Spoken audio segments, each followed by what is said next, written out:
what was it like in Guadalajara, being right there for Canelo Alvarez and that whole scene? What was that like? The best sports atmosphere I've ever been a part of. Get out of here. Best, without question. You had 50,000 Guadalajarans and people from the outskirts of the area as well, packed into a soccer stadium. The entrance, the ring walk, the 150-piece mariachi band playing for Canelo Alvarez. Just it was intense in there watching Canelo make that walk to the ring. And I give Canelo Alvarez a lot of credit for doing that. Like, he still made north of $20 million, but he's accustomed to making north of $30 million.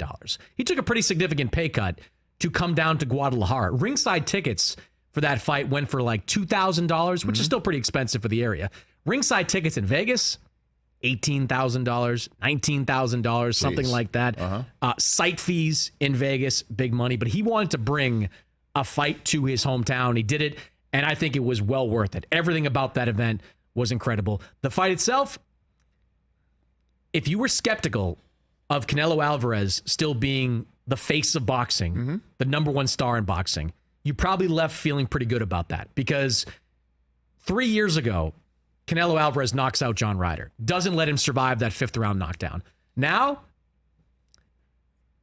not as great stamina-wise, maybe not as good a finisher as he used to be. Still a top 10 pound-for-pound guy, but I wonder after that fight if we have seen the best days of Canelo Alvarez behind him. But it was still an incredible scene. Incredible scene. We'll never forget it. Incredible scene. So I know next up on the fight game is something that you give me your itinerary for tonight and where you're going. You were sitting down. Lakers, this is great. Yeah. Lakers tonight. Yep. And then there's a 1:30 a.m. flight out of LAX that I'm going to catch. Why not? That takes me to Dallas for the Jake Paul, Nate Diaz press conference on Tuesday, which is going to be quite the scene. Is Jake Paul? You guys, we were talking about this before we went on air about, Nate Diaz does that incident he had in New Orleans put the fight in jeopardy.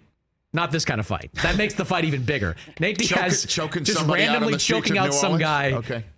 But isn't the lesson learned in that? Like, don't step to Nate Diaz. Like, I don't know how that all happened. Why would you ever step to Nate Diaz? I mean, what are you doing? Like, you have to know who you're stepping to. I have a feeling alcohol was involved. It's Bourbon Street? Yep, I have a feeling about that. But that only makes that event, I think, a little bit bigger. Okay. And so how huge is this event going to be? It's going to be big. It's at American Airlines Center on August 5th. Yep.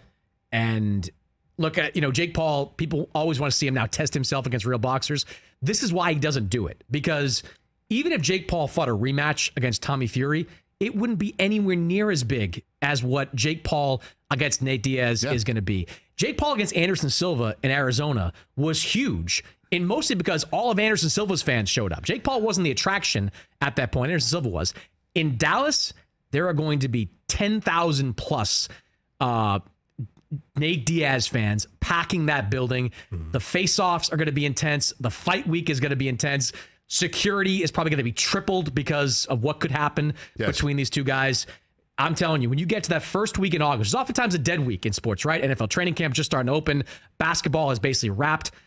The sporting world is going to take notice of Jake Paul against Nate Diaz. I'll be at the potential polar opposite in terms of intensity event that Pro Football Hall of Fame speeches are that day. There you go. I'll be in Canton, Ohio. Paul some good trash talk there. In terms of the intensity of a Paul Diaz fight, and then the intensity of a Joe Klecko acceptance speech. By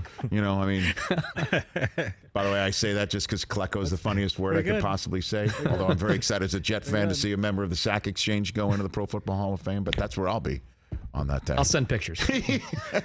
Catch the Rich Eisen Show every single day on the Roku channel, 12 to 3 Eastern, for free.